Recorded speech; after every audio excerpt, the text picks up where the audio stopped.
ငါဘဝရဲ့ချမ်းသာခြင်းဆင်းရဲခြင်းဒီငါလက်ထဲမှာရှိတယ်လို့ယုံရမယ်ဟုတ်လားငါကိုဆင်းရဲအောင်ဘယ်သူမှမလုပ်နိုင်ဘူးငါရဲ့မကောင်းတဲ့စိတ်တွေကိုအခြေခံပြီးတော့ဖြစ်ပေါ်လာတဲ့ကာယကံမှုဝစီကံမှုမနောကံမှုဆိုတဲ့မကောင်းတဲ့ကံတရားတို့တည်တာလေငါဘဝကိုဆင်းရဲအောင်အစင်မပြေအောင်ဖန်တီးမှာလို့ယုံကြည်ရမယ်ဒါကြောင့်ဘယ်မှာမှကြောက်စရာမရှိဘူးတကယ်တမ်းကြောက်စရာကကိုယ်တည်းမှာ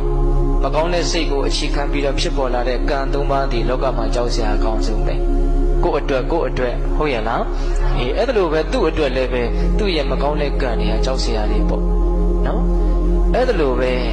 ငါဘဝကိုချမ်းသာအောင်ဘယ်သူမှမဖန်တီးနိုင်ဘူးငါရဲ့ကောင်းမြတ်တဲ့စိတ်ကိုအခြေခံပြီးတော့ဖြစ်ပေါ်လာတဲ့ကာယကံမှုဝစီကံမှုမနောကံမှုဆိုတဲ့ကောင်းမြတ်သောကံတို့တည်တာလေကောင်းမြတ်သောအလုပ်တို့တည်တာလေငါဘဝကိုချမ်းသာအောင်အဆင်ပြေအောင်ဖန်တီးနိုင်လိမ့်မယ်လို့ယုံကြည်ရမယ်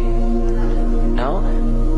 ဒါကိုစဉ်းစားသောအဖြစ်ဒါကိုယုံကြည်သောအဖြစ်ဘေးမှာတကယ်အားကိုးစရာဘာမှမရှိဘူးကိုယ့်ရဲ့ကောင်းသောစိတ်ကိုအခြေခံပြီးတော့ဖြစ်ပေါ်လာတဲ့ကောင်းသောအမှုတို့တည်တာနေအားကိုးရအစ်စ်လို့နားလည်ဖို့မသိဘူးလား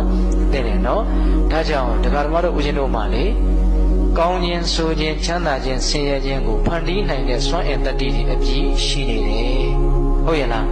ဒီအချက်ကိုသိမြင်ဖို့ယုံကြည်ဖို့နားလည်ဖို့အလွန်ရည်ကြီးတယ်ဦးဇင်းတို့တချို့သောဗုဒ္ဓဘာသာတွေဟာဒီကံရဲ့အကျိုးကိုသိမြင်ယုံကြည်တဲ့တတ္တတရားအလွန်အားနည်းတယ်ဘုရားကိုမယုံဘူးတော့မဟုတ်ဘူးတရားကိုမယုံဘူးတော့မဟုတ်ဘူးဟုတ်လားဒါပေမဲ့လို့သူတို့နော်ဆင်းရဲအောင်ဘေးကလုံနိုင်လိမ့်မယ်လို့ထင်ပြီးတော့ကြောက်လန့်ပြီးတော့အတိပ္ပယ်မရှိလုံကြတာတွေမရှိဘူးလား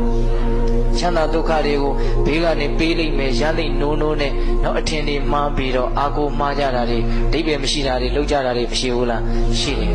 ဒါကြောင့်ပိဿကောင်းသူတော်ကောင်းတို့ကံရဲ့အကျိုးကိုသိမြင်ခြင်းယုံကြည်ခြင်းဟာလည်းအရေးမကြီးဘူးလားအရေးကြီးတယ်